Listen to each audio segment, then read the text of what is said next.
what to do when your tenants don't pay the rent.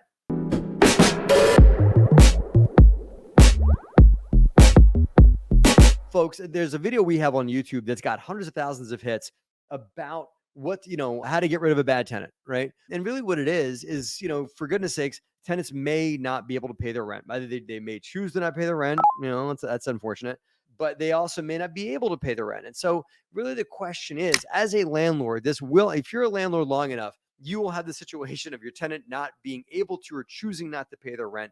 And the question of the day is what to do when they don't. So we're bringing in the big guns, bringing in our real estate expert here on the management side, and that is Tara Smiley, T-Talks Multifamily, to talk to us about what to do when your tenants don't pay the rent. Hey everybody, it's Tara with DeRosa Group and DeRosa Living. So as most of you guys know, my background is in property management and asset management. And one of the questions we get asked all the time from property owners is a cry for help. Like, I've got a resident or residents, plural, who just are not paying their rent. What do I do?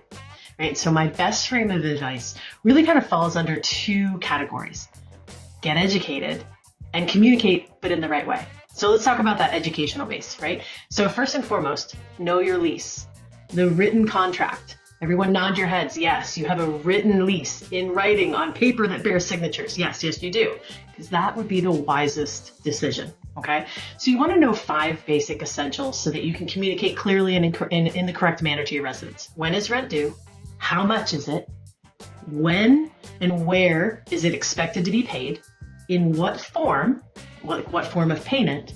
And what happens if it's not made in full or to the demand terms that are on the lease, okay? So you as a property owner, asset manager, you want to know those things so that you can correctly communicate those to your residents starting on the day that they move in. Set the tone and the standard and the expectations, okay? If a resident doesn't pay rent, I'm sure that there's a late fee, which means you've got a late letter. Again, in writing. Everyone nod your heads. Yes, it's in writing. My honest suggestion, have an attorney look at that. If you're going to use it as a base kind of letter template, have a real estate attorney run it through, just get their stamp and sign of approval, and you'll feel a little bit more confident and kind of calm about what you're doing because you are knowledgeable, okay? So once that late letter goes out, that late letter is going to say this for this: pay your rent, continue to live here, no problem. Don't pay your rent, then this is what's going to happen. And then this is typically an eviction process, okay, or initial eviction proceedings. So in most localities and states, most owners are effectively filing a claim for possession. I just want the apartment back. I just want the house back. And again, it can be based on jurisdiction, counties and states. Some are very owner-landlord friendly. Some are very resident friendly. But you'll know that because you know your market that you purchased this asset in.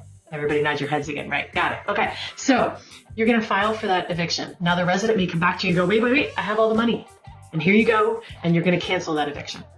Bear in mind, and your residents need to be knowledgeable about this too, the minute that you enter those things into a court system in terms of documentation, that is now part of a public records system. So even though the eviction didn't go through, it will still populate on a public records search. If your resident does not come to you with the white flag of truce here, then you may be looking at filing the writ. And the writ is the part of the eviction process that most people think of, which is where the locks get changed.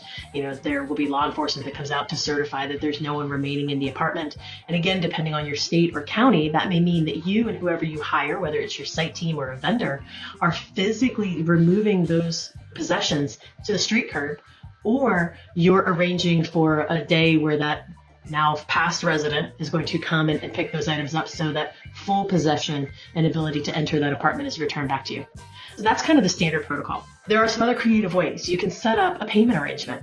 Again, put it in writing and make sure that both the carrot and the stick are represented. The carrot being if they meet the payment arrangement terms as set forth and agreed upon by both parties, then the carrot is that they get to continue to live there.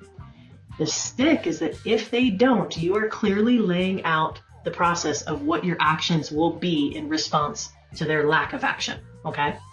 You can, on the far side of real creative, but also sometimes desperate and needed, is do a cash for keys system. So if you've got a resident that is just, they're problematic and you don't feel confident that whatever extenuating circumstances have gone on, you can effectively buy them out because we understand that money talks. And so if your resident is struggling financially, and that's why they're not vacating, or that's why they're stalling in the court system, which can and does happen, say, hey, listen, it's more important for you to vacate. Here's the amount of money that I'm going to give you, and I'm going to give it to you within X amount of hours or days, or right when you turn in your keys and give me the apartment back, as long as there's no damage, all your items are removed, this, that, and the other. And again, set those terms in writing. But again, it comes back to those two main categories. One, be knowledgeable, educate yourself. And then two, communicate in the right way. So one of the things you'll have picked up in the last couple minutes is put things in writing. It's a straight CYA tactic, and it's a really good one that every attorney I've ever worked with has advised. Best recommendation, don't put it in writing unless A, you're willing to stand up and have your mama hear what you just said or wrote. And two, you're willing to have it be entered into a record of court law. Okay, so it's going to become potentially part of a court document attached to your name. So be knowledgeable about what you're saying, be honest about what you're saying, be even tempered and measured because you are a professional. But also, you're going to work with your residents because you want them to work with you too. Okay, so that's the tip for the day. If you have other questions, join us over on Facebook, become part of the DeRosa Insiders group. Part of what we do is sharing the knowledge about what we've gained through our experiences, some trials and tribulations, and a lot of success. And we want to be able to impart that with the people that have those questions and want to learn. So join the fun, guys. Become part of Insiders, and we'll answer pretty much everything we can for you. Have a good one.